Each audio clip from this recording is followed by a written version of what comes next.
¿Existe el purgatorio?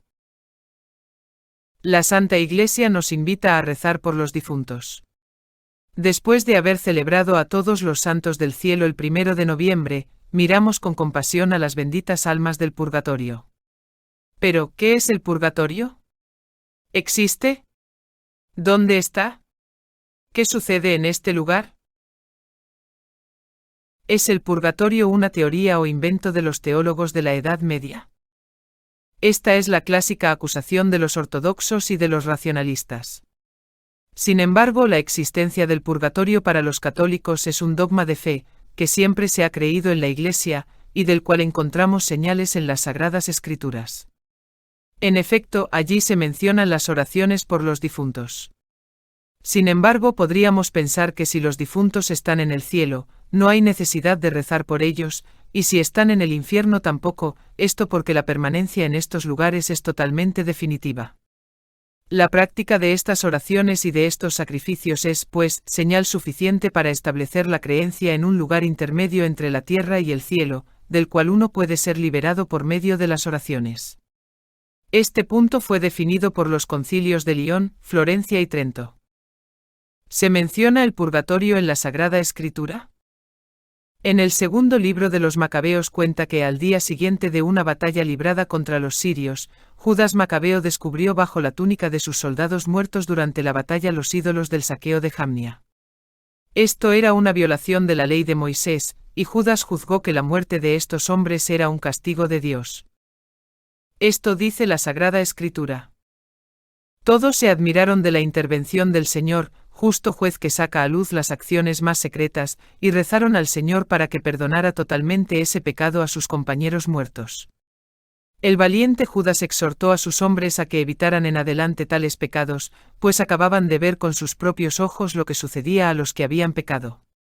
Efectuó entre sus soldados una colecta de dinero y entonces envió 12.000 dracmas de plata a Jerusalén, a fin de que allí se ofreciera un sacrificio por los pecados de los muertos.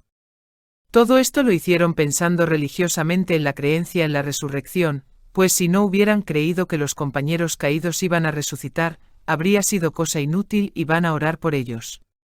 Pero creían firmemente en una valiosa recompensa destinada a los que mueren en la piedad. Por tanto, es santo y saludable orar por los muertos, para que sean librados de sus pecados. 2 Macabeos 12, 41-46. En el Nuevo Testamento, la existencia del purgatorio no se afirma explícitamente en ninguna parte. Sin embargo, se pueden citar varias alusiones a un estado de purificación que no es el infierno. Si alguno habla contra el Hijo del Hombre, esto le será perdonado, pero al que hablare contra el Espíritu Santo, no le será perdonado ni en este siglo ni en el venidero. Mateo 12, 31-32. ¿Los primeros cristianos creían en el purgatorio? Los primeros cristianos celebraban los santos misterios en torno a las tumbas de los mártires. Sin tardanza oraban por aquellos que, no siendo mártires, podían necesitar sufragios. Por ejemplo, el Acta Ioannis en el año 160, habla de San Juan rezando ante una tumba y celebrando la Fractio Panis al tercer día de la muerte de un cristiano. San Agustín ve en ello una práctica universal, San Juan Damasceno remonta esta tradición a los apóstoles, Dionisio también asegura que oraban por los muertos.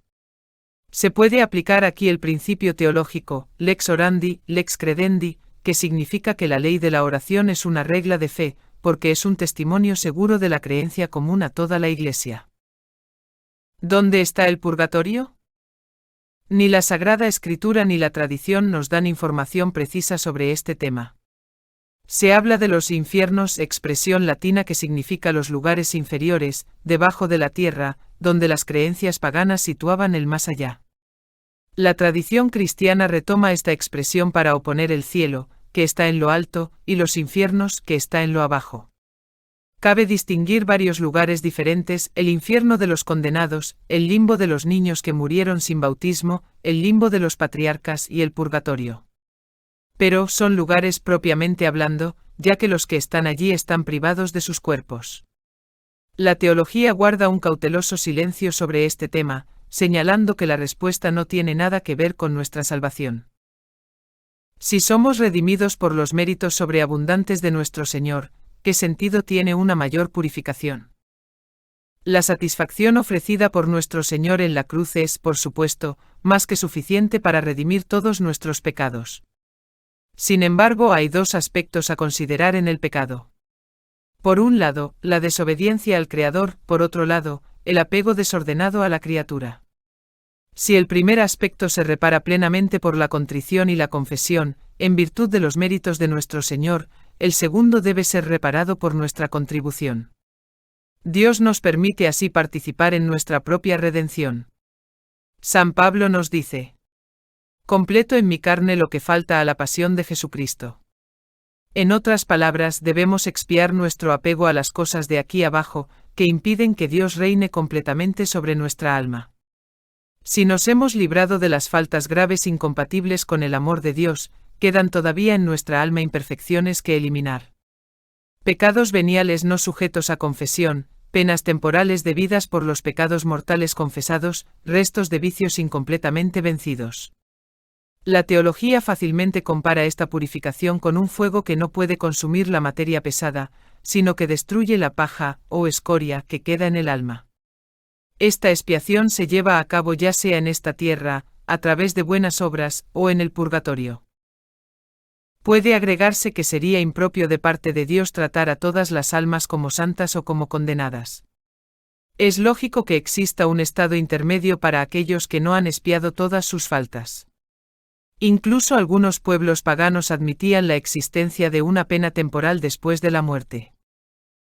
¿En qué consisten las penas del purgatorio? ¿Son muy duras? Hay dos tipos de pena en el purgatorio. La pena de daño, que es el retraso de la vista de Dios.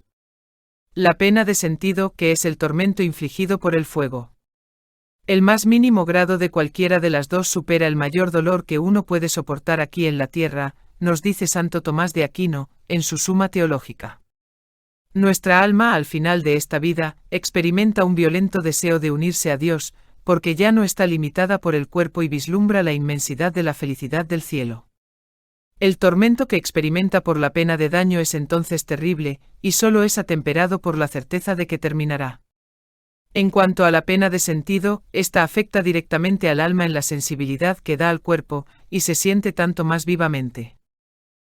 Sin embargo, las penas del purgatorio son muy diferentes a las del infierno, porque purifican las almas en lugar de castigarlas.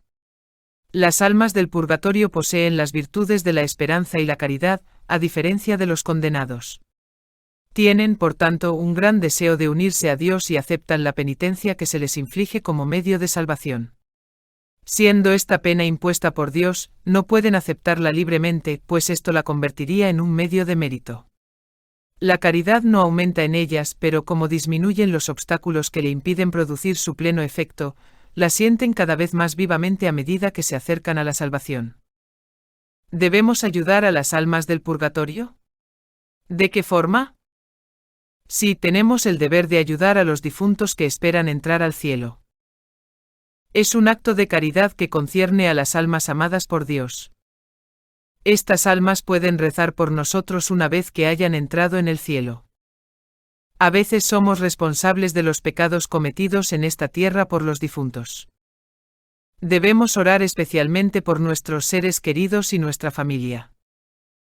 La Iglesia siempre ha dirigido sus súplicas por las almas de los difuntos de la manera más urgente y oficial. En el memento de difuntos, en el canon de la misa, nos hace rezar todos los días para que los difuntos encuentren el lugar de refrigerio, de luz y de paz. La misa es, por tanto, el primer y más eficaz medio para aliviarlas, mandando ofrecer por ellas el santo sacrificio o simplemente ofreciendo la comunión. La Iglesia les abre también el tesoro de las indulgencias. Finalmente podemos ofrecer las grandes obras de la vida cristiana, la oración, el ayuno y la limosna. Lo que se conoce como sufragios. La razón es que estas almas están unidas a nosotros por la comunión de los santos, es decir, por la unión en nuestro Señor por la caridad. Así como los miembros de un mismo cuerpo pueden apoyarse unos a otros, los miembros de la Iglesia pueden comunicarse entre sí una parte de sus méritos. ¿Podemos pedir gracias a las almas del purgatorio? Como mencionamos anteriormente, estas almas están unidas a nosotros por la caridad y pueden orar por nosotros. Dios en su misericordia les informa de las oraciones hechas por ellas o de las necesidades de sus seres queridos, y una vez en el cielo, estas almas son ciertamente conscientes de ello. Sin embargo, ya no pueden conseguir ningún mérito, y como nos señala Santo Tomás, están en un estado en el que necesitan nuestras oraciones más que orar por nosotros. Cabe añadir también que la Iglesia nunca les dirige oraciones litúrgicas. Por lo tanto, es posible rezarles, pero sin darles un poder superior a los santos del cielo. Esto es muy importante. ¿Cómo evitar ir al purgatorio? Todo cristiano debe evitar el purgatorio, no solo para evitar sus penas, sino también para cumplir la voluntad de Dios. Sed perfectos como vuestro Padre Celestial es perfecto. Esto es posible preservándonos de las más pequeñas faltas y expiando por la penitencia los pecados por los que hemos obtenido perdón. Oremos pues todos los días por las benditas almas del purgatorio, y en especial por nuestros familiares difuntos. Dios les bendiga.